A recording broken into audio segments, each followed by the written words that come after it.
Live आना था, लेकिन मैं सापरा विधानसभा क्षेत्र में मेरी जनता देवतुल्य जनता के साथ कई विशेष कार्यों को लेकर, निरीक्षण कार्यों को लेकर मैं बिजी था। तो मैं उस समय लाइव नहीं आ पाया, लेकिन अब लाइव के माध्यम से मैं युवाओं से कुछ विशेष मुद्दों को लेकर चर्चा करना चाह रहा हूँ। ज़्यादा देर तो मैं चर्चा नहीं करूँगा।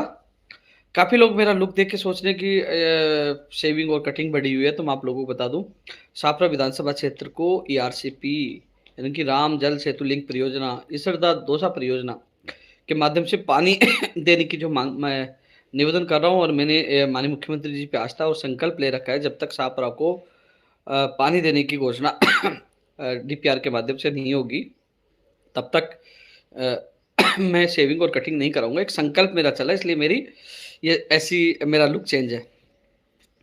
साथियों, काफ़ी लोग जुड़ गए हैं, मैं लेट हूँ, और लेकिन मैं काफ़ी दिनों बाद आप लोगों से जुड़ा हूँ। एक चीज़ तो मैं आप लोगों को कहना चाह रहा था।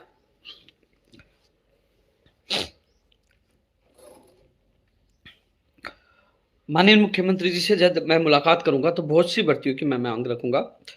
मैं आप लोगों को बता दूं, विशेषकर कई लोगों को कमेंट आ रहे हैं। एक तो ये मैसेज सब तक आप बता दीजिए, फोर्थ कर्मचारी में पद बढ़ाने के संबंध में मेरी अधिकारियों से बात हुई है। कर्मचारी चयन बोर्ड के द्वारा जो लेटर लिखा गया था, उसके बाद एआरडी ने 140 विभागों को जो 53,000 पदों पर जो वैकेंसी निकाली थी, लगभग और पद है, तो उसकी रिवाइज सूचना मांगी है। मैं आपको बता दूं, एआरडी ने सभी 140 विभागों से सूचना मांगी है कि कितने पद आपके पास और रिक्त हैं, जो पदों की संख्या बढ़ाई जाए। यशस्वी माननीय मुख्यमंत्री जी युवाओं के प्रति बड़े संवेदनशील हैं, और मैंने भी आपकी बात सरकार तक और माननीय मुख्यमंत्री जी तक पहुंचाई है कि फोर्थ कर्मचारी भर्ती में पदों की संख्या बढ़ाई जाए, और जल्द ही मैं अधिकारियों से भी मुलाकात करूंगा। हालांकि मेरी फ़ोन पे कई अधिकारियों से बात हुई है, 140 विभागों से रिवाइज सूचना मांगी गई है।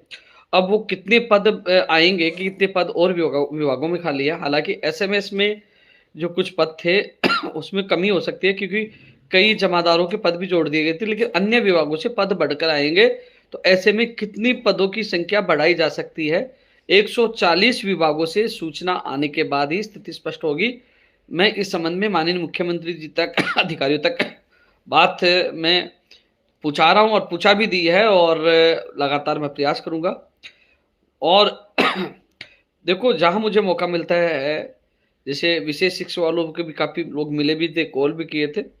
जो लोग प्रयास कर रहे हैं, जिन्होंने प्रयास किया, उनको शुभकामनाएं। 100 पद जो बढ़े हैं, आप सबका प्रयास था। जहां मुझे मौका मिलता है, मैं जहां भी मौका मिलेगा, चाहे विशेष शिक्षकों का मामला हो, चाहे वो फोर्थ कर्मचारी का मामला हो, चाहे नई पीटीआई भर्ती का मामला हो, तो इस संबंध में जब भी मुझे मौका मिलेगा, मैं माननीय मुख्यमंत्री जी और सरकार के सामने मजबूती से बात रखूंगा। और क्योंकि मेरे से बेहतर कोई नहीं जानता। इसके अलावा मैं आपको बता दूं, जो थर्ड ग्रेड तृतीय श्रेणी अध्यापक भर्ती केवल डीपीसी की वजह से, साथियों मैं आपको बता दूं, सुप्रीम कोर्ट में जो मामला चल रहा है, डीपीसी होगी तब बड़ी संख्या में एक और